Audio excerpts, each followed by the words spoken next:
back. It's been 2 weeks. I kind of forgot the intro. Just kidding. I'm in a lot of pain right now, so is Sutton.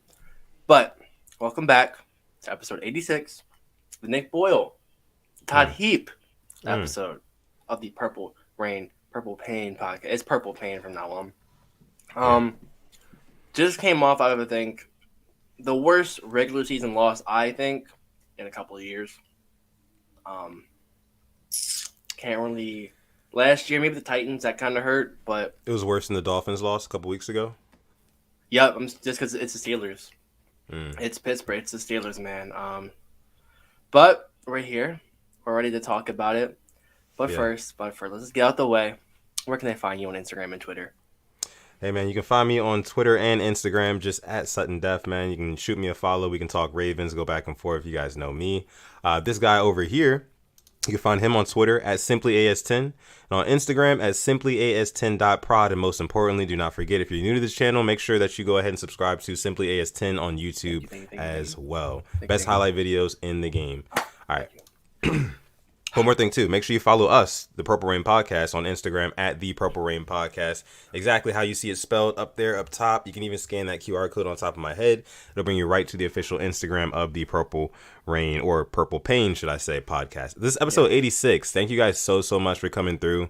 We appreciate all of you guys who are watching live right now. If you're not watching or listening live right now and you're part of the hashtag replay gang, we appreciate you guys so much. We love you guys. Make sure you guys leave a comment down below saying hashtag replay gang, just so you know we can love that comment, respond to you, yada, yada, yada. We appreciate you guys. But yeah, like my guy Alex said, man, this is probably the most painful, embarrassing, just despicable loss that we've had in quite some time now. We're going to get into it all tonight. The title of the video, of course, is Can the Ravens Salvage This Season? Right now, we stand at 8-4. Right, we have 1 divisional win, 2 divisional losses. If we can still win our division, we'll make the playoffs, and then maybe we can make a run. Who knows? But before we get into, that question, let's just go ahead and just review the game. Before we do that, let's just bring up who's all in the chat right now. Because, we love to give a big shout out to everybody that's a part of the Rain Gang here in the live stream. So we got our guy Ron TV in the house, says, I expect no adjustments from Wink, in my opinion. Right there with you. From Wink, I don't know. We'll get into that. We'll get into that. Voice says, what is going on? What's up? Yeah, I know, man. I know, Void. It's a lot. My guy Josh in the building. What's up, Josh? How you doing, man? Appreciate you for coming through the stream. Boz, the coveted Steelers fan who is also a Purple Rain pioneer. So, we got to pay our respects. Boz, big shout out to you and your Steelers. Congratulations on getting that W yesterday. Says Purple Pain Podcast. Ha, ha, ha. Yeah, man. Yeah, I know. Praying on our downfall. Yeah, Raven Ron already talking about the 2P call from yesterday that Harbaugh made at the end of the game. We'll talk about that, how we feel about that. What's up, Ron? How you feeling, man? Taquan Christian in the house is, yo, what's up, Rain Gang, Alex and Sutton, as usual, man. What's up, Taquan? We appreciate you. Yolanda in the house. What's up, Yolanda? Hope you're doing well. We got Chris Reed in here, too. We got our guy Gerald in the house as well. G Money, what's good, man? Thank you for coming through. Lisa says, hey guys, I was wondering why John didn't just bring JT in. We'll get into it. Esco in the building. What's good, Rain Gang? Yo, what's going on, man? Appreciate you coming through. Cam Neal in the house. My guy Cam, man, always coming through, always supporting, man. Cam is like he's one of my favorites because like he may not always watch the live stream. But he tunes in afterwards, and he comments like, yeah. And the timestamp. So it's not like he's talking, like, what he's talking about. And you can go right there. I love it. Big shout out. You can tell he's a true listener, man. And we appreciate you for that. Darius, the official in the house, says, what's good, Rain Gang? What's up, Darius? How you doing, man? Melvin Groom in the house. Boz, just saying, like the video. You guys already know what's up, man. Like the video before we get into anything else. Subscribe to the channel if you're new here too. J Prime 235, what's up? Quoney 4 times, how you doing, man? Zach George in the house. Jimmy Kidwell. We got Lenny Beeson. Everybody's in here, man. We appreciate you guys. Isaac's in the house. Brandon Wyatt. Yeah. We even got our first super chat too.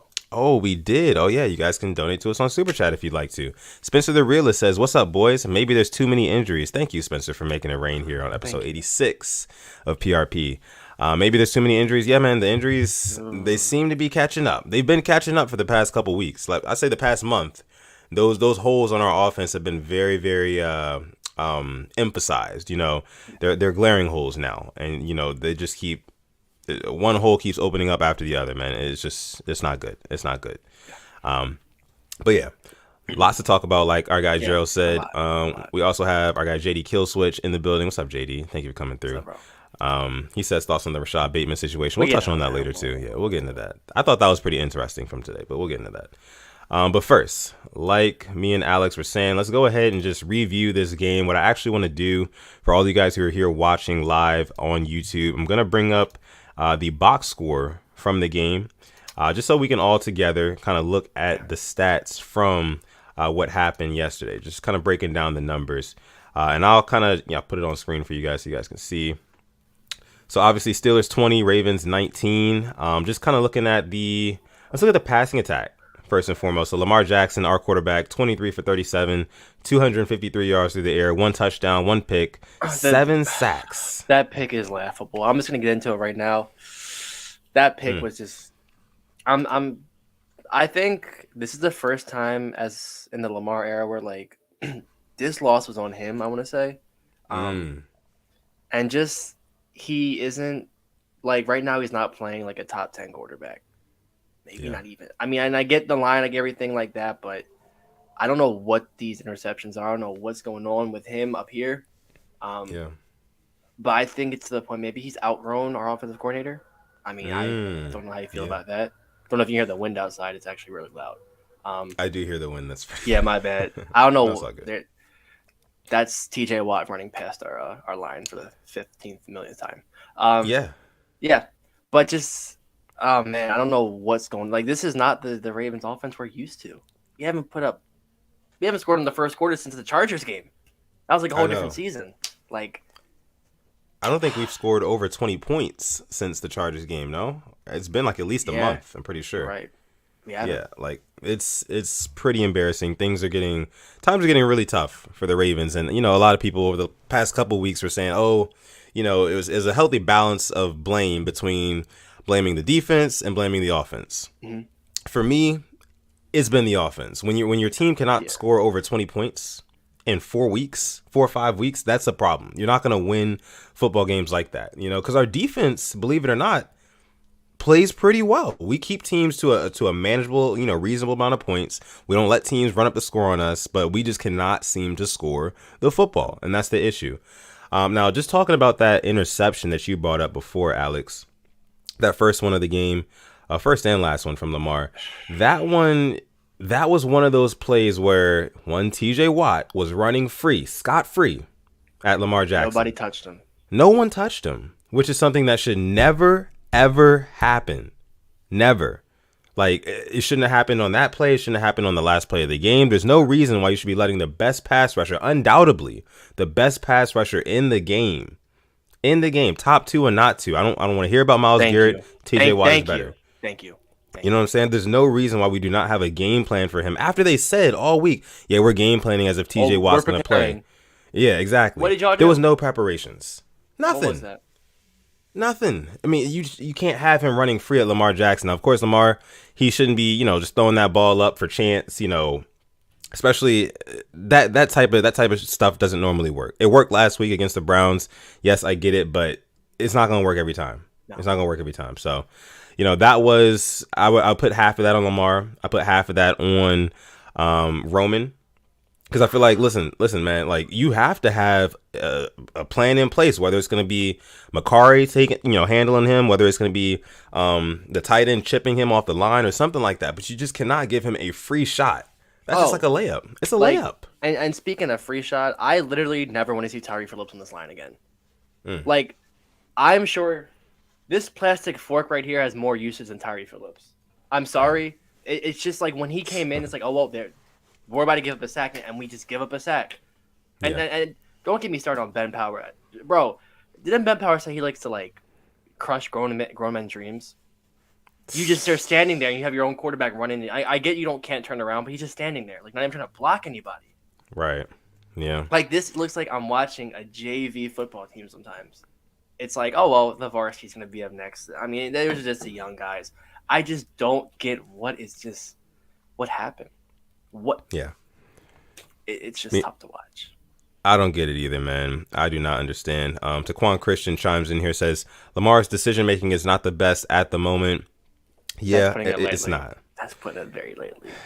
Yeah, I mean, I think the biggest problem is, well, the biggest problem yesterday was that he was holding the ball a little bit too Yeah. long.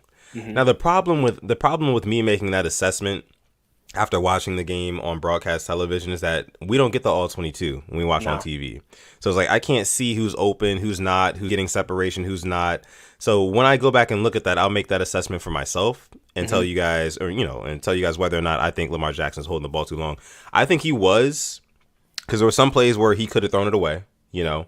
But at the same time, man, I got to take a look for myself. But that decision making that he had, that decision that he made to throw that ball when TJ Watt was in his face towards the end zone, that was definitely not the smart decision at all. Live to fight another day and just lose the battle, win the war. And I Yeah. know we didn't talk about the Browns game last week. Oh gosh, that was ugly. But there was Mhm. a play I saw in all 22 where Rashad Bateman was wide open. It was a touchdown. Yeah. And Lamar just didn't see it. And I saw Jeff Zrebeck during the game said that he missed Hollywood deep. They said Hollywood was wide open. He didn't make the throw. So, like, our receivers are getting separation. I don't know if it's in Lamar's head. I don't know what's going on. But what I do know is that this offense works best in a hurry-up offense. Hmm. Yeah, I mean, and Tanja Bowman is kind of going to your point here. It says Lamar is seeing ghosts at this point. Look how great Lamar moves the chains in fourth quarter. When he is in control and the Ravens are moving well too, this offense is just too slow. Yeah, Yeah. So agreed. why can't we start implement that more? Right. And my thing is, like, this offense has been bottom of the barrel. If any one of us at our jobs did what Greg Roman did, we'd be fired. Like, this is like you haven't put up 20 points with all these new weapons. I get the line is bang average, but you can't put up 20 points. Right. Like 20? I think Like, Lamar's just outgrown him. I really do. Hashtag D-Row gotta go. yeah, I mean, I agree. I think I agree too, and I'll get to Roman in a second. But just going back to what you were saying about the offense needs to be faster pace, and what Tanja was saying the offense is too slow. I definitely think that right now the Ravens offense is in a very, very weird spot where they're getting a game plan thrown at them that no other team is getting thrown at, so the constant blitzing, ever since the Miami game, teams are like, oh, that's how you stop them. Cool. Right. And We've done everyone's nothing. been doing it. And we haven't been able to figure it out. We have not been able to crack that code. But what's happening is Lamar Jackson, his quarterback clock, and I talk about this a lot on this show. I'm sure you've heard it on other shows too. People talk about it a lot. Lamar Jackson's quarterback clock is at an all-time low right now. So what that means is basically when he snaps the ball, he gets the ball in his hands, he's getting ready to throw. He has less time in his head than ever that he knows he's comfortable enough to throw the ball. Because he knows the blitz is coming. He knows it's going to be a free guy coming off of the edge, or one of Ben Powers is going to get beat on the inside. There's going to be some interior pressure or whatever. You know what I mean? Like his quarterback clock is shorter than ever before. And I think that's what's leading to a lot of these mistakes because he's rushing sometimes. When one or two or three drives goes by, he gets frustrated. I mean, this is a 24-year-old kid that we're talking about here. Like I know me personally, if I'm and this might be a terrible comparison. If I'm playing Madden or something like that, and I haven't scored in like 2 drives, like I'm gonna want to go out there on my 3rd drive and try to make something happen. I'm gonna try to gunsling, and I feel like Lamar, in a weird way, he kind of does the same thing. You can tell like sometimes he'll get a little bit frustrated, try to get it all back in one play, and that's a young that's a young man's mistake. I feel like those type of mistakes are very fixable. He is still only in his 3rd or 4th season. I mean, he's younger than Joe Burrow still. You know what I mean? I feel like Lamar, he will grow. He will grow up here. We know he has it physically. Yeah. But up here, he does still have some growing to do on the football field, which I know he'll do. He's made his strides every single year. He'll beat this narrative too. I know that. But, hey, man, other things too. 7 sacks. Can't have that. No. You just cannot have Lamar Jackson on the ground 7 times. That's not a recipe for success. Looking at Big Ben's numbers, though, he threw 21 for 31, 236 yards, 2 touchdowns, no picks. I'm good. Only shot got plays, sacked too. one time. Really Yeah. good chunk plays. He had the one to Claypool, the other one to Deontay Johnson. Deontay Johnson dropped a touchdown. I mean, we Yeah. got bailed out there. I don't even want to just like I put it on Twitter. I'm like, if I told my true feelings about this team, I would probably get suspended. It's just a Mm. joke. I mean, it's just all around. You don't know what you're gonna get. I thought the game was won when Patrick Queen picked it off, but just like the great secondary we have, pass interference, and Yep. we just Ben looked like the worst quarterback last week. Like, and honestly, a lot of Ravens fans deserve this for just mocking Ben because he Mm. came on he picked us apart. Yeah. He did what we had to do to win. So, and people just predicted us to blow them out, and that was never going to happen. This was never going to be a blowout game. It's never really is. But Definitely not. and just the fact we really couldn't get any pressure on him when their line isn't.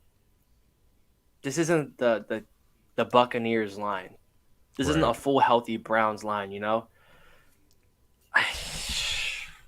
It's just a lot of just problems everywhere, man. Yeah. There's problems everywhere from top to bottom on this team, man. But let's go ahead and look at some of the other stats from the game. Let's Looking look at the real rushing quick. game. Yeah. Let's look at the running game. So we had Lamar Jackson, 8 carries for 55 yards. He had a 13-yard run. That was his longest of the day. Devonta Freeman, 14 carries for 52 yards. 1 touchdown, and his longest carry went for 18. Latavius Murray only had 2 carries for 1 yard.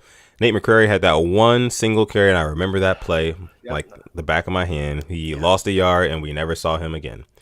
But that's as expected, though. They probably just wanted to get him in there, see if he can get anything positive going. If he had netted some positive yards on that play, they probably would have put him back in at some point. But he lost a yard, even though it wasn't his fault. Yeah, it's like stuff like that. It's like you're expecting Devonta Freeman in 2021 to lead your team to running. Yeah, He got cut from the Giants last year. Right. And like, I mean, see, my thing is like during the game yesterday, Devonta Freeman, he was playing all right. He had some good plays, some decent runs, that sort of thing. And I see a bunch of people on Twitter talking so much about how like Devonta Freeman this, Devonta Freeman that, like we need to utilize him more. And it's like, guys, Devonta Freeman is not the answer. He's not the answer. You can look at it right there. 14 carries for 52 yards. That's like three something a carry. That's not going to do it. Only good thing is him catching the ball at the backfield, which I really like. Yeah. That's something that I don't think we haven't had with the running back in a while. Not even Right. JK was doing that. He could have been this year, but the running wise, I mean, it was hard. It's just hard for anybody with this damn line we have. We can't rush, and when Lamar runs for the most yards on the team, we most likely it was either very close or we lost because this just can't be happening.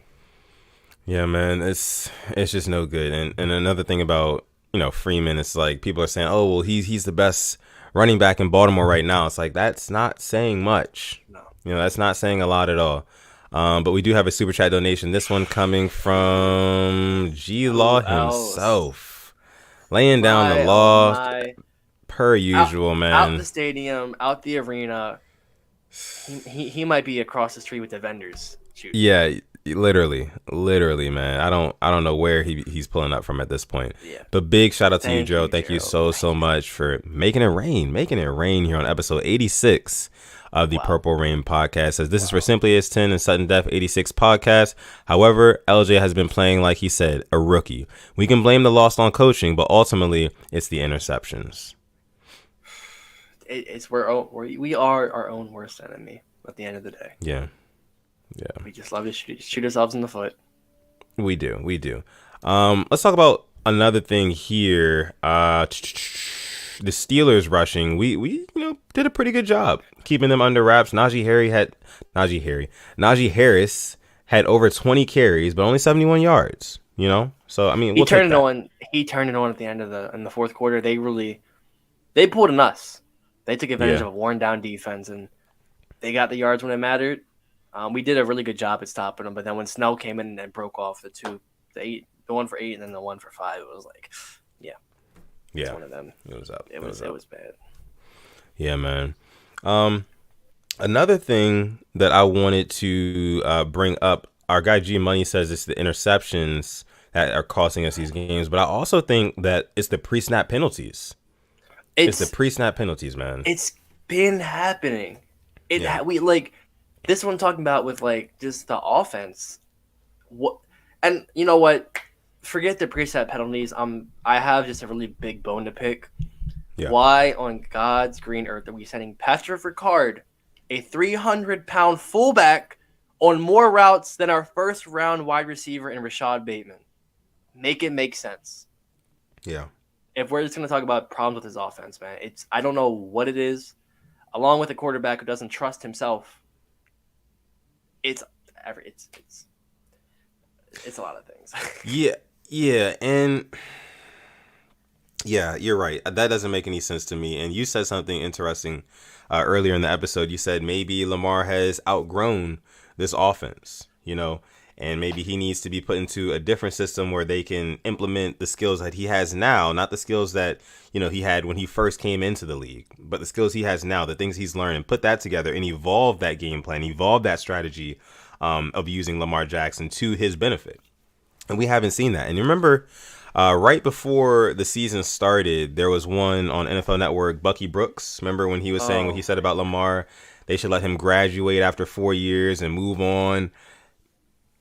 Doesn't sound too crazy when you think about it. Like when you put it the way that I just put it, and the way that you're saying, hey, maybe it's time for him to actually graduate to a new system, to another system. Maybe that means him going and finding another team, God forbid. Or maybe that means us getting rid of Giro and bring somebody new in, Yep. It's got to be one or the other. But do you agree? You think he's graduated, right? He should graduate from this. Yeah, right. It's like, what else? I just don't see any growth. You can say you have this vault. Where? And when he said this vault, I got flashbacks to, we're going to forge new identity. Yeah. You added Dez Bryant. Like, I love Dez. Right. But you didn't even do anything to try to implement him into this offense. What was this new identity? Nothing, man. It's been bad. It's been bad. And like you said, the offense hasn't evolved. We haven't really seen much. It's still all the same pre-snap motion, Duvernay, sweep, round the back, Ricard, send him over. Send them over, right. And you even saw yesterday us doing that over and over again. Wasn't there almost a fumble? Yep. Ricard, yeah, coming through the backfield, ends up hitting him in the stomach or whatever. It's like, bro, we do this all the time. Why can't we not just... You don't even have to, I would say, evolve the offense as much as I would say just simplify it. Just simplify it. It does not have to be hand-tailored to some quarterback who can only run. It does not have to be like that. When they said that they were going to put Lamar Jackson under center more this season, I was like, okay, cool. Yeah, it was clearly a lie. But I was like, okay, cool. This means that Lamar is finally going to have, more time to read his receivers when they're running routes. And, it's going to throw defenses off because we're not out of the same formation every single play. But we just have not seen that at all. No. And you can blame it on injuries. You can blame it on this. You can blame it on that. But listen, Lamar is there. This is his 4th season. You gotta take off the handcuffs. You gotta take off the training wheels, so to say. Let him do him. Let him operate as when necessary as like a pocket passing quarterback. There's different things that you can call up from under center, from Lamar being under center in order to beat the defenses that we're playing. I know that for a fact. But it's like we just keep calling the same things and it just never seems to work. It never seems to work because we can't score over 20 points. So, hey. But we do have another super chat donation. This one's coming in from Yolanda. Thank you so much, making it rain here on episode 86 of the Purple Rain podcast. Make sure you guys like the video, subscribe to the channel as well if you are new. Yes. Yolanda says, where is the quote-unquote vault with answers offensively that Giro mentioned last week? I don't know. Maybe he's saving it for the playoffs that we might not make it to. I don't get why, how we can go on a 99-yard drive and then just, not do anything else the rest of the game. Yeah. And Mark Andrews. Mark Andrews. He had a good game. Had a good game. Yeah. But I don't like being that guy who looks at the one bad thing, but he makes the contested catches and misses the ones he should catch. Hit him right in the breadbasket. Right in the chest. Yeah, I remember that one. That was bad. Yeah. That was real bad. Yeah. It's just... I mean, I hate to bag on our guy Mark Andrews because we all love Mark Andrews. He's our guy. But Those big moments, man. Those big moments. And that's a part of the reason why I didn't like the 2 point conversion call. You And want I to talk guess about that now? We can talk yeah, about it. we can Let's go get ahead and get into it. into that too. We can Thank get you so into much, it. Yolanda, for your donation. We appreciate you. Thank you. But yeah, with that call, I was like, I get it. You want to have Lamar and Mark Andrews to have this moment where they put the team on their back and they bring it home. They win the game for us. But Mark Andrews has showed you consistently when the going gets tough, the kitchen is hot. You know what I mean? Like he's not the same guy. You know, I feel like Darren Waller, Travis Kelsey, they make that play at the end of the game.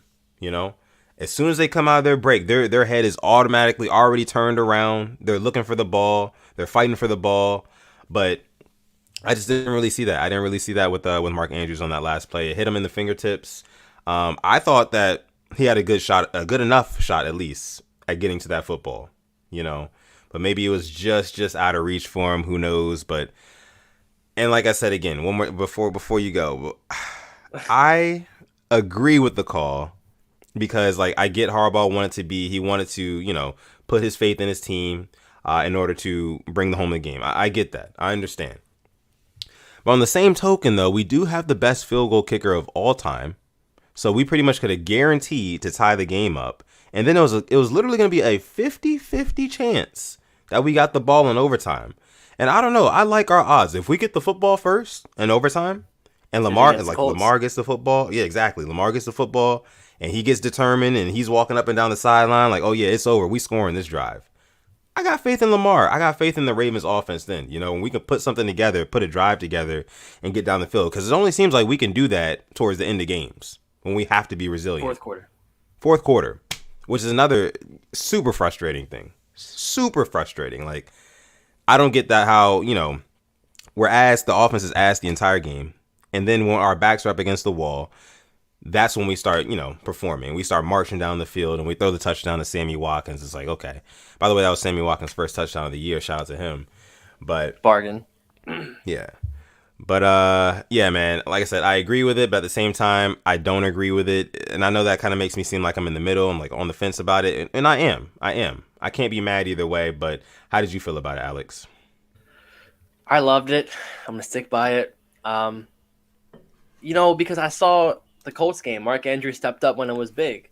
He caught the 2-point conversion. He caught one of the touchdowns. He caught both. Yeah, he caught the 2-point conversion and the touchdown for us to tie the game with like less than a minute left against the Colts. I loved it.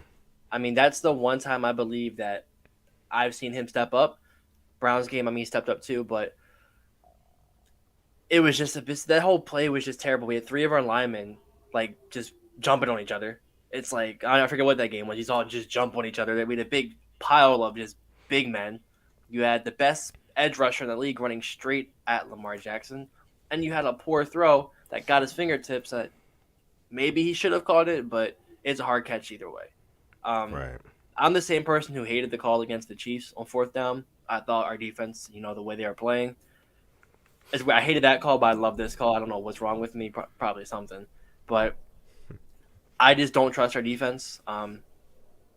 I get why he did it, and I wouldn't trust our offense going down there and scoring either. Yeah. Because they were playing prevent, and Greg Roman would have been on that bullshit again. Try not to curse, but there it is. Yeah. Yeah. Out your grievances, man. Yeah, I mean, it's just as much as I want to believe we could have went down on them. TJ Watt would have 2 more sacks and get 5.5 for the day because they turn it up when they need to. Yeah, they make adjustments that's true. That's true too. What adjustments has this team made? These coaches, like coordinators. I mean, it's hard to say, man. It's hard to say because a lot of the adjustments that I know they are making adjustments. That's literally they get paid to. Yeah, they get paid to make adjustments. Yeah. That's what they get paid to do. But it's like what they're calling up it has not been seeming to work, and I just think that it comes down to probably a personnel thing. The injuries, like I said in the beginning of the episode, they're finally really catching up to us. And it's going to let Roman get another year because he's going to get the injury. Yeah, it's annoying. I know, right? I know, but I think even with the injuries, if we have, because how many games do we have left now at this point? 5 games. If we do we, yeah. Browns, Packers, Bengals, Rams, Steelers 5. Oh my God, that's so tough. Yep, 5. I know. I would say this: if we don't win 3 of those 5 games, Roman's gone. I hope so. Hell, 2. You got to win every. If you want to get in the playoffs, I'm thinking all the division games, but even more just like kind of the wings thing.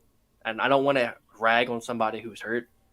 Why in God's green earth is Marlon Humphrey on Ray McLeod? They got Claypool and Deontay Johnson. Right. Yeah. No idea, man. Yeah, it's little stuff like that. Like that it just irks me. It's like this is a $98.5 million cornerback. Yeah. And Ray McLeod's like their third, fourth receiver. Fourth, Yeah. Juju's healthy. Come on.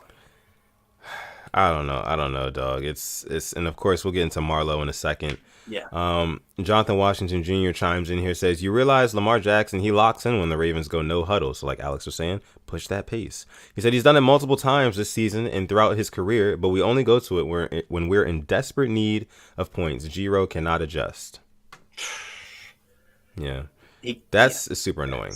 Super annoying, man. Like, there's a reason why his teams, I mean, Kaepernick, that got him to the Super Bowl, and then they even that too. Like, can we just talk about like when he was in the Super Bowl, his offense did the same thing the offense is doing now. Do absolutely nothing the first half, 3 quarters, and then they turn it on in the fourth quarter. That's the same thing the Niners did against us in Super Bowl. That's an interesting take. I just thought about that. When he was with the Bills, what did they do? Like, yeah, I mean, you're right. I didn't even realize that. I promise. I just thought about that. And I'm starting to think about this secondary. They actually have me and you playing secondary next week. I'm be lining up defensive back. I mean, if you wanna, you can run box safety. I think we would need you. Yeah, we can do that. I'll replace Marlon Humphrey, Deshaun Elliott, whoever you need me to. Honestly, at this point. Let's take a look here at just the receiving numbers here from the yesterday's game. So we had Hollywood Brown, 5 catches for 55. Mark Andrews, 4 catches for 50 yards. Devonta Freeman had 5 catches for 45 yards. Sammy Watkins, 4 for 39 and a touchdown. Latavius Murray, 2 catches for 34 yards. Devin Duvernay, 2 catches for 21. Pat Ricard with 1 catch. And Rashad Bateman with no catches, 1 target. And the only target was a drop. It's one of those games. Yeah, man. It's like we got Bateman to take me back to the Vikings game when they just torched their secondary. Torched them. And just now it's nowhere near that, man. It's just we can't seem to get anybody open. We can't let routes aren't developing downfield because Lamar Jackson doesn't have time to let those routes develop downfield. So the quick strike game, we thought that would be, the answer, but it really doesn't seem like they're going to that too much either. Now, Lamar, he does go to that sometimes, but the issue is like he doesn't really prefer the check down game. He wants to make that big play happen, which I understand, but at the same time, being a quarterback in the NFL, sometimes that means you have to do what? Take what the defense gives you. That's what it's really all about. And you saw him do that at certain points in the game yesterday, so he is learning. I know he's getting better with that, but he still does have some work to do. Now, looking at this receiving list here, looking at the targets, of course, Mark Andrews has the most targets, followed by Devonta Freeman. But if we're just talking about wide receivers, it's going to go Mark Andrews and Hollywood Brown have the most targets.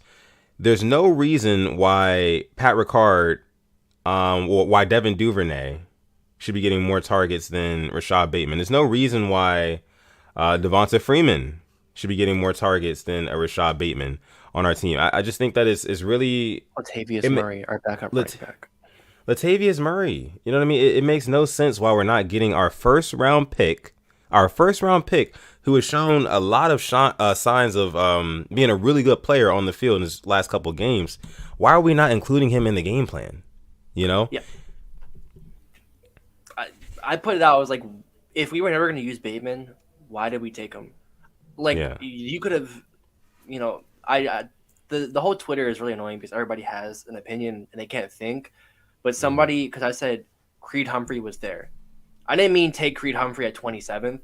I meant Yeah. trading down and getting a second round pick and then taking Creed Humphrey. Like, if we weren't going to use this receiver, why do you take him when there were other needs there that we needed? What was the point of it? Right.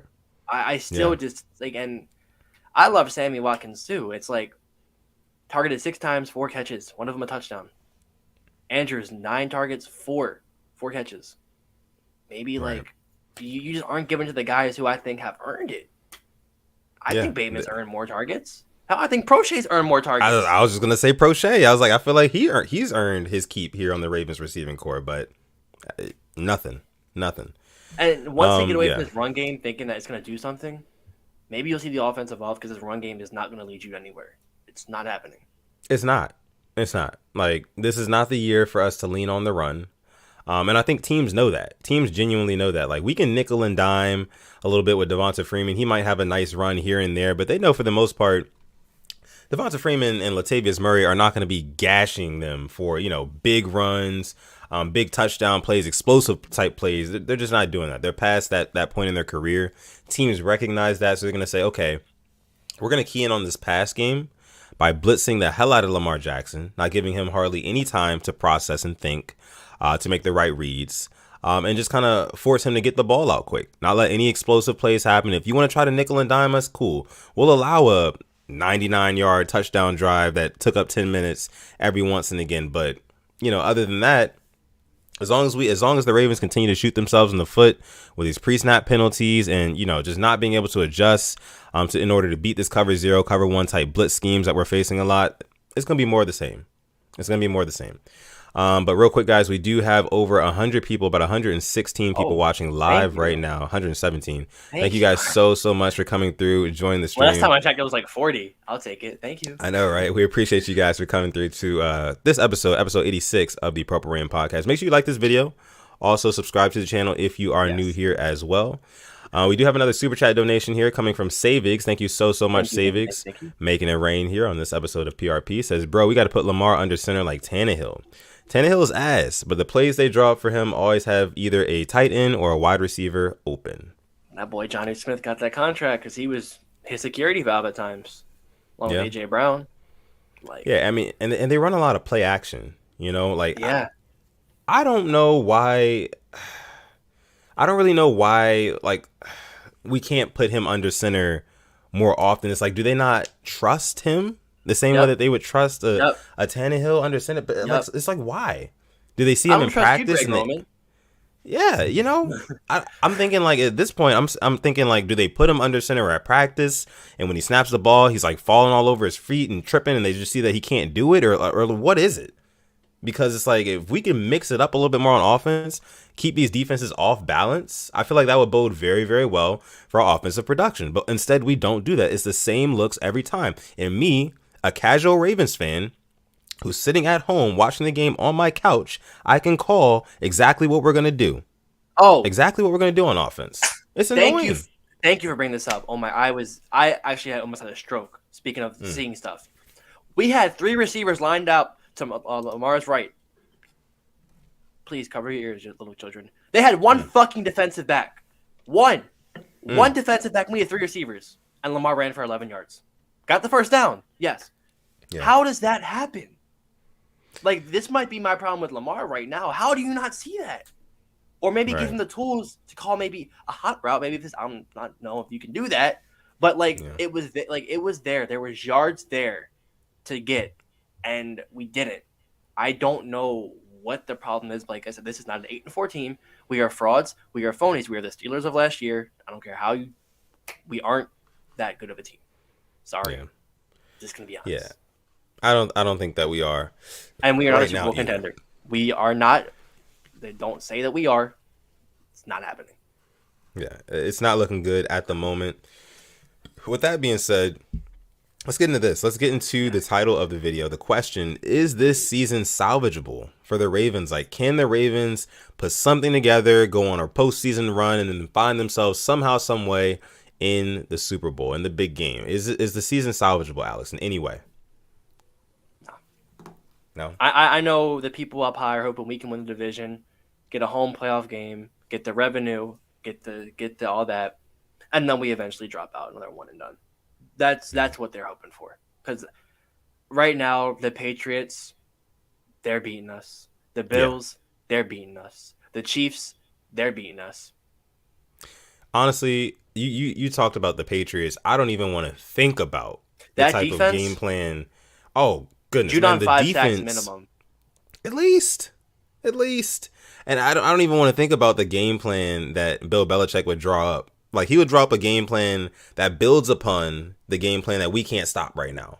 That guys like Brian Flores, a Bill Belichick disciple, Brian Flores came up with a nice game plan to stifle Lamar Jackson. Imagine what Bill Belichick can come up with.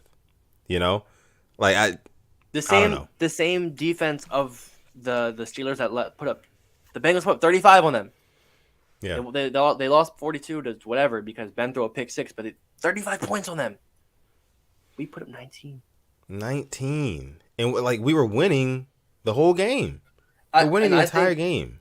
And I want to just talk about this too with the defense. The lack of turnovers is just disgusting. It hurts. Like, it definitely hurts. Not to rag on him again, but Marlon can't catch. We have defensive backs who just can't catch. Yeah, and are proud of it too. Yeah, it's not cute. It's not funny. It's right. Like I said, this defense is Twitter fingers when it used to be trigger fingers. So, I mean, PQ's been playing better lately. Oh no, yeah, he's been all love. Like he has been the most improved player on this team by a mile. Like what we've seen from him, he stopped him on a short yardage play yesterday. Should have had the pick. Our linebackers have been the least of our worries, I'd say. Like they've been playing very well. Josh Bynes, Chris Bohr got ran over yesterday. That's a whole other story. It's just a secondary, man. I don't know what it is. Yeah, injuries, obviously. Right. And when you look at the Baltimore defensive stats right here, this number no sacks from the entire team except for Calais Campbell with 1. Can't have that. The oldest player on our defense, I'm pretty sure. Can't have that. It's him and Bynes. You cannot let a veteran quarterback like Ben Roethlisberger have a clean jersey. You just can't do it. You got to knock him around, because the furthest thing from mobile. Exactly. If not, he's gonna sit there. He's gonna sit in that pocket and he's gonna pick you apart all day long. There was one point, I think it was like a 3rd and whatever. I think it was a 3rd and 4, 5, 6, something like that. And Tony Romo was on the call yesterday for CBS, and he was saying like, look for this guy right here. Ben's gonna throw the slant route to him as soon as they snap it. And I think Jimmy Smith was sagging off of him, and that's exactly who he goes to. Deontay Johnson, just throws a slant route just perfectly on time. It's just like this is, and Tony Romo, he played quarterback for a long time for the Cowboys. Veteran player. I mean, he knows what he's talking about, and veteran game respects game. Game sees game. Ben Roethlisberger knew what Tony Romo was looking at on the field. It's from the broadcast booth. Tony Romo saw the same things that Ben Roethlisberger saw, and vice versa. And vice versa was not vice versa, but Ben was able to exploit what he saw on the field. And that's the difference between what we have in Lamar Jackson, who we exploit the other team based off of Lamar's athleticism, not based off of his cerebralness at the quarterback position, which can come with time. But going back to my point before, man. You cannot give a quarterback like that those easy looks, just having him clean in the pocket. There was a point yesterday in the game where I felt like we were definitely going to lose because Ben Roethlisberger had an all-time confidence. He had like a swagger to him yesterday that he was just feeling himself. He was smiling, cheesing on the sidelines, cheesing on the field after plays and between plays and things like that. It's like, oh yeah, he's picking us apart. It's not picking us apart at this point. Like, it's not cute. Funny. It's not. It's just embarrassing, bro. Like this is. It is. Now, when we talk about can this team be salvaged, like can we do anything? It's harder now, and we'll talk about this now, that we have no healthy corners, right? Marlon Humphrey out for the season. Harbaugh announced it today. He's done. What is it? A shoulder, right, or a pec? Yeah, pec. Torn pec. Yeah, so I think it was the same thing as Elliott, right? Yep. So, star corner gone. Marcus Peters gone since the beginning of the season. Yeah. Deshaun Elliott, our safety, gone. Gone. Even though Brandon Stevens has stepped up in that role, I've been liking what I've seen from him for the most part. But it's just not like on the back end right now. We are so banged up, so hurt, and it just seems like. And you were telling me this before we went live. The receiving cores we have to face going forward, and I'll let you get into it. You can talk about it. Okay. It's not going to be pretty. Talk about who we got left. All right. We have Jarvis Landry next game. Okay. After that, we play the Packers. Devontae Adams, Marquez Valdez-Scantling, Alan Lazard. It's Devontae Adams you got to really worry about. And then his Winstop. And then the game after that, just the Rams. The Rams. It's Cooper Kupp and, Odell Beckham Jr., 2 touchdowns in his OBJ. last 2 games. Yeah, no biggie. Van Jefferson, who would give anybody on this, Game after that, the Bengals, Jamar Chase. T. Higgins, who is their best receiver, from what I see, right? He was having a great game yesterday. Tyler Boyd. And then the Steelers once again. Yeah. And so, like my guy Alex just said, needless to say, we do face some pretty good wide receiving cores for the rest of the season with probably the most banged up secondary in the league right now. Like, even going into the game, we didn't have any healthy secondaries, not healthy players in our secondary or DBs. It was crazy because I think before the game, the Steelers game, we saw Marlon Humphrey was on the injury list with what? He had some sort of injury. It was like a sickness or something like that, illness. Yeah, illness. But then he popped up at the Wizards game. Like, oh yeah, cool. Marlo's, he's good. He's healthy. He's gonna play. Yeah. And 2 days later, he's out for the season. So, that sucks. That now our secondary is pretty much decimated. And going against those really talented receiving cores for the rest of the season, this pass rush is really gonna have to help out. Wink is gonna have to figure out some way in order to get pressure on the quarterback to help out that secondary on the back end, because it's no more. It's not going to be any more coverage sacks. It's not going to be, not that we were getting those anyway, really. But it's not going to be none of that. You know what I mean? Like, we have to get home with 4 guys like Owe, guys like Houston. Got to step up. Yeah. Got to make something happen. Got to make the quarterback uncomfortable. But yeah, as Simply As 10 says here, like the video, guys. We have over 140 people watching live right now. Honestly, like the video. Give me 86 likes. Turn me up. 86 for the 86th episode. Turn us up, please, and thank you. Like the video, subscribe to the channel if you are new, and follow us on Instagram as well at the Purple Rain Podcast. Just how it's spelled right here above our heads. You can even scan that QR code. It'll take you right to the page. All right, now we've already talked for about 48 minutes. Jesus. All right, I can still keep going. We can still keep going.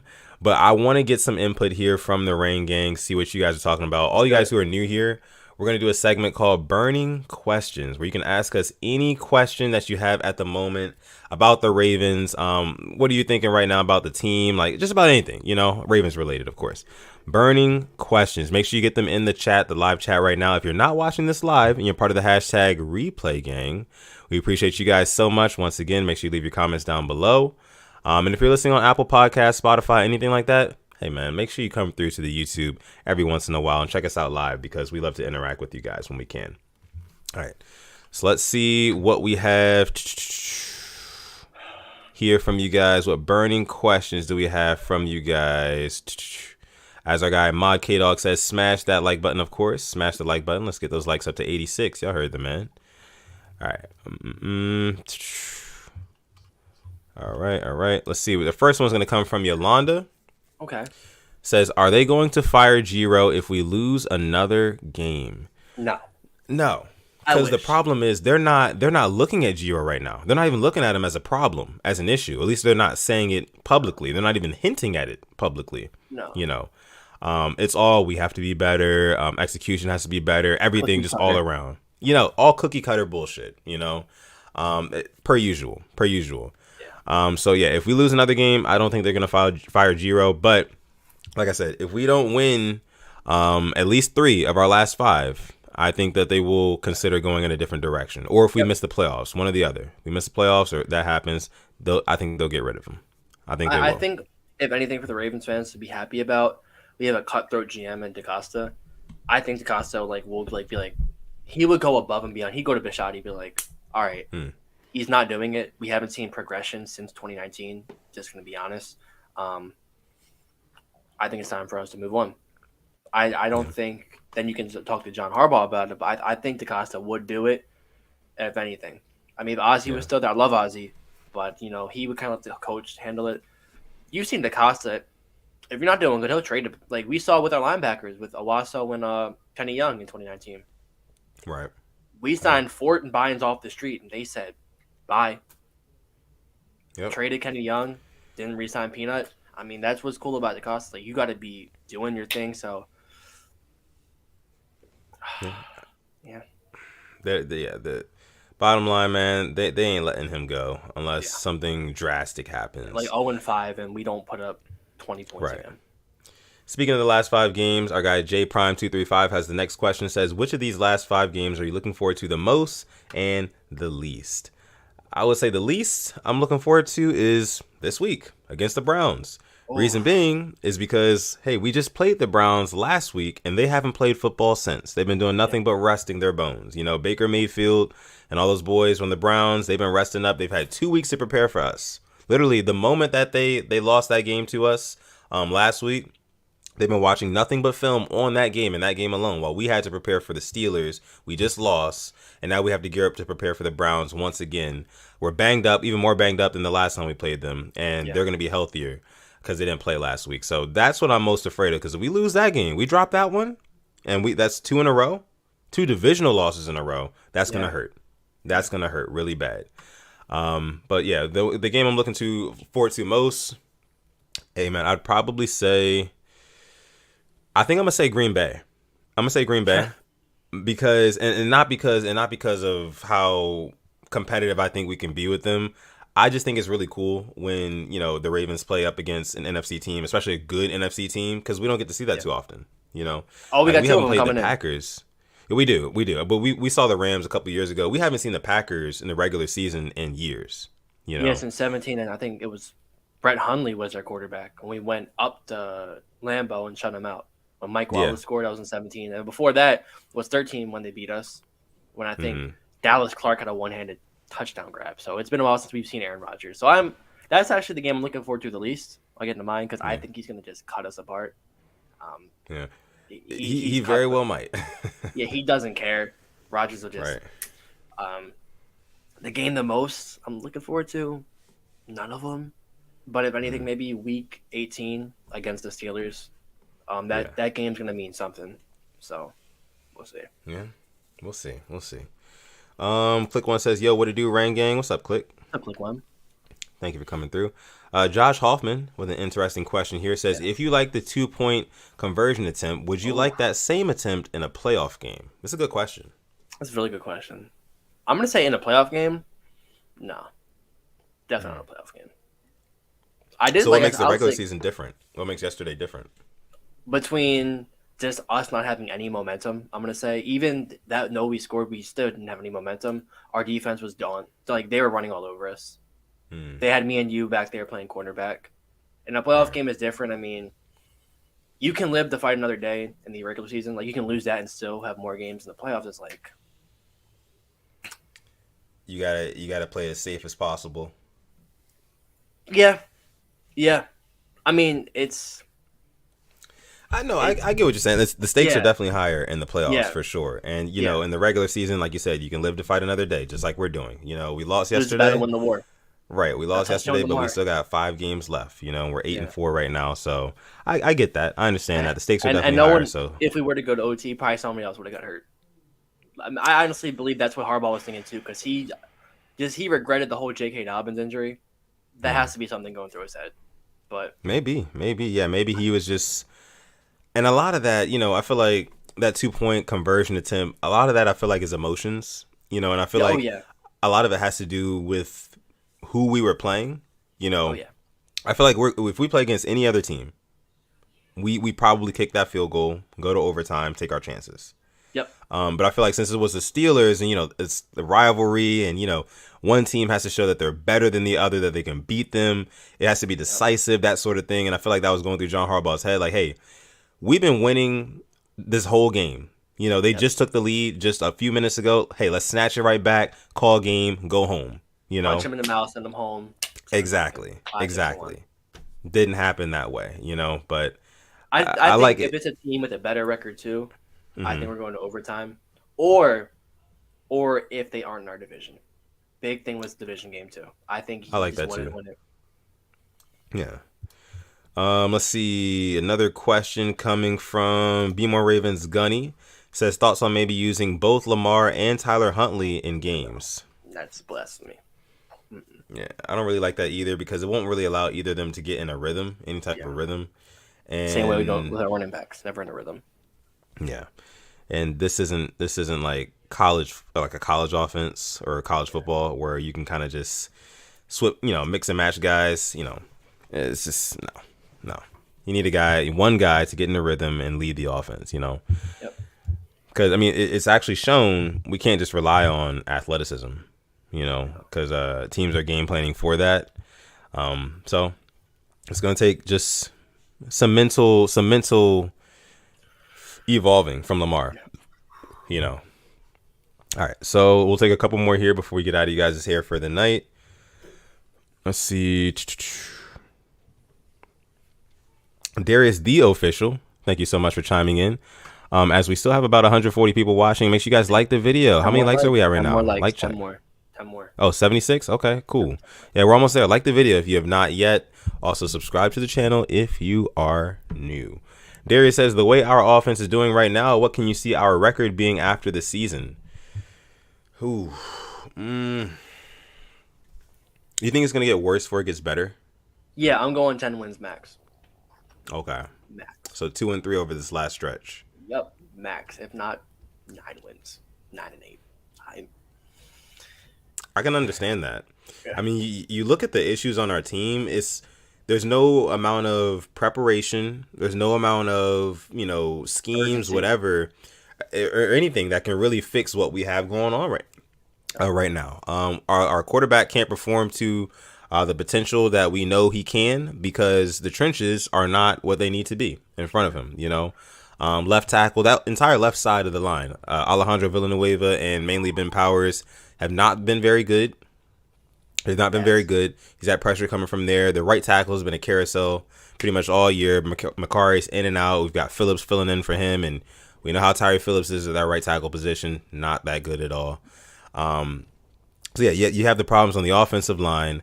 You have the problems with the defense. Sometimes early in the season it was the tackling. Now I feel like the tackling's gotten a little bit better. But the offense just can't step up, man. The offense just can't step up. So I can agree. I think that we will. I say we win 3 games. I think we lose to the Browns. I think we beat, surprisingly, I think we beat the Packers. I think we beat the Packers, and I think we beat the Rams. If we beat the Packers and the Rams, that's so Raven. That's so Raven. I'll leave it at that. I love that. I love that. That's so Raven. Oh my gosh, we got to use that. We got to use that more often. Anyway, yeah. 10 wins, maybe 11 wins for me. I think. Okay. What are we predicting this season? Like 12? I think we predicted like 12 wins. 12 or 13. Yeah. All right. So let's see. All right. Destiny says, what changes should be made if the Ravens are one and done this year? Like I said, one and done in the playoffs. It depends on what happens through the course of these last 5 games and what happens actually in that playoff game. But for me, I would say when it comes to the draft, let's draft us a tackle for the future. Get some guys on that line who are homegrown, come from really good schools, really good, college performances, things like that. Because it goes to show, like, Lamar Jackson can only be Lamar Jackson with protection. Now, that's any quarterback. But a lot of people tend to put Lamar on this separate pedestal because he can run and all this other stuff. But like at the end of the day, he needs the same type of protection that an Aaron Rodgers gets, that a Tom Brady gets. Because that's what it takes in order to get the ball, push the ball down the field. So that's what I would say the changes need to be made. Drafting offensive tackle. What about you? Agree with that, and a new play caller. Yeah, okay. And just a new scheme, a new mind, a fresh mind. Yeah, I got you. Let's see. Tony Hendo says, "Do you think EDC has done a good job putting this team together?" A good job, yes. I think if you look at this team with just a couple of these guys back from injury, we're talking something different. I mean, Yeah, yeah. I agree. I I think agree. Look, good, not great, but good, yes. remember the episode we did like right before the season started, and we were like projecting the Ravens starting offense and Yeah. defense. Yeah. That team, like with no injuries, like just fully healthy, 10 that wins. team is dangerous. Yeah. It's I'm going very 10 wins. dangerous. I'm not going to say they're undefeated or one loss. I'm going 10 wins. I say 10 wins, bare minimum. Bare minimum, 10 wins, you know. But like I said, those injuries really just decimated us all season, you know. I still think not signing a center really hurt us because Bozeman at left guard over Powers makes a huge difference. It really does. I still wish you got Rodney Hudson when the Raiders cut him. But the Cardinals picked him up, and I like the Cardinals. Yeah. All right. Let's see. Gina Gorman, thank you so much for coming to the stream. Says, who y'all got winning the Super Bowl? At this point, I mean, who do I have winning the bowl? I'm gonna have the Bucks in there. I mean, it's hard to not have Tom Brady. I'm gonna throw the Cardinals up in there too because they are 10-2 with injuries, but they do kind of give me some 2019 Ravens vibes where they could go one and done. I can feel that too. Scares me a little bit. Who else do we have? I mean, for the AFC side, I don't know. I'm gonna say Chiefs. You can put it's such a toss up, right?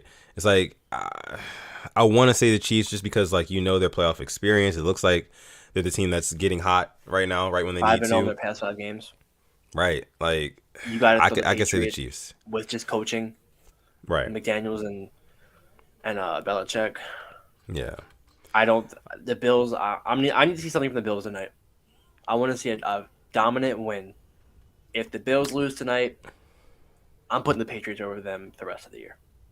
Yeah, honestly, if the Bills win tonight, that would be very, very. It'd be very, very interesting, very weird for the AFC. It would just go to show, like, the AFC this year has been just a roller coaster. A roller coaster. It's just you can never really predict who's going to be on top week to week. It's just back and forth. All right. Let's see. For winning it. Okay. I think NFC team's winning it this year again. You said you think that who? NFC team. NFC team. Yeah, I can understand that the way the AFC has been looking this year, just how wishy-washy they've been. I could definitely see an NFC team taking it home again. Packers or Bucks for me, and because the Packers are getting Jair back, Zadarius Smith back, and somebody else on their team too on their defense. Let's see. Gerald says, "How is it the Ravens' #1 pick does not have a touchdown?" Yeah, I mean, it really seems like there hasn't really been a conscious effort made to implement him in the passing game as much as we implement a Hollywood Brown, as much as we implement a Mark Andrews. But Rashad Bateman, this kid, he's got all the skills. He's got hands. He's got speed. He's got effort after the catch. You know what I mean? He's got size on him too. We could be our offense. Honestly, if you ask me, I think that Rashad Bateman needs to be getting the amount of targets that Hollywood gets. You know, and Hollywood should be more of that just every so often deep threat. You know what I mean? Because the deep threats work the best when you have guys who know how to work the hell out of the underneath. You know, guys like Bateman, guys like Mark Andrews who can get open underneath. You know, the more and more you get the ball to them, the more and more Hollywood's going to have better opportunities to get down the field and catch that one big home run play. Which we haven't all year. Exactly. We have not seen a home run Hollywood play. I respect that the PIs that we're actually drawing, but besides that, we haven't connected on a deep touchdown that really can change the game. Yeah, it's been hard. It's been tough. Let's see. We got a guy keeping it real in the building. Big shout out to you. Thank you so much for coming through, my guy.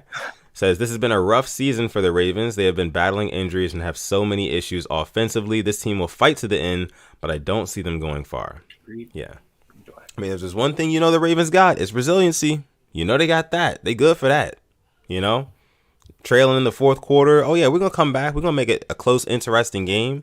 Have everybody on the edge of their seats. But, at the end of the day, that's not winning football. And the injuries definitely do have a lot to do with that. Big shout out to you, keeping it real, for coming through the stream. We appreciate you. All right. Okay. So I think that is going to go ahead and do it for us tonight on this episode of PRP. Thank you guys so much for coming through. Great episode. Great episode. Lovely episode. Episode 86 of PRP. Make sure you guys like this video before you get out of here. Like the video. 3 more likes. Like the video. Like. And subscribe to the channel if you are new here. If you enjoyed the content today, we'd appreciate that so much. It helps the channel out a ton. And very last thing before we get out of here, make sure you follow us on Instagram at The Purple Rain Podcast. Make sure you follow me on Twitter or Instagram at Sutton Def if you'd like to, at Sutton Def. You can follow this guy over here, Simply AS10, at Simply AS10 on Twitter. And on Instagram, you can follow him at simplyas10.prod. And make sure you follow him on YouTube, subscribe rather, at Simply AS10. With that being said, thank you guys so much for coming out to the stream. And I'm going to let my guy Alex take us out. Thank you for coming through. And thank you to all 146. I know more people who just came through and enjoyed it. And we hit the goal, 87 likes. So thank you very much. And as always, have a great night. Stay up, stay positive. Don't let your favorite teams ruin your happiness. Right. Because if that was me, my favorite team's lost. But have a great day. Have a great week. And as always, stay positive, test negative. And most importantly, never, ever, ever forget to call God. This has been episode 86 of PRP. We're going to catch you guys in the next one.